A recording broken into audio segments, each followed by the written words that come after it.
বিদ্যালয়ের শিক্ষার্থীরা যাতে সাবলীলভাবে উচ্চারণ করতে পারে, শুদ্ধ সুন্দরভাবে বাংলা ভাষায় কথা বলতে পারে, বইয়ের পড়া পড়তে পারে, এজন্য আমি মাঝে মাঝে নতুন নতুন উদ্যোগ গ্রহণ করি।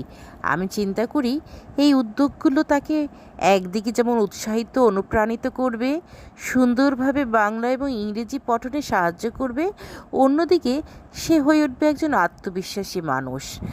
তাকে নিয়ে আর ভাবতে হবে না, সে তার জীবনের বাকি সময়টাতে এই শিক্ষাটাকে কাজে লাগিয়ে সে তার কর্মক্ষেত্র, পরিবার কিংবা সকল ক্ষেত্রে সে হয়ে উঠবে আত্মনির্ভরশীল একজন সুন্দর মনের মার্জিত ব্যবহারের মানুষ।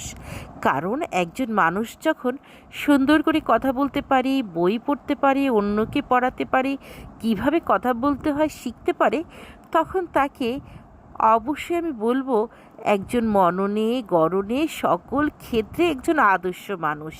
আর সেক্ষেত্রে আমি আমার বিদ্যালয় শিক্ষার্থীদেরকে নিজে যেভাবে চেষ্টা করি নিজেকে গড়ে তুলতে, ঠিক সেভাবেই ওদেরকে তৈরি করতে চেষ্টা করি। এর ফলে আমি ওদেরকে নিয়ে বাংলাদেশ বেতার বরিশালে নিয়মিত ক্লাস করতে যাই।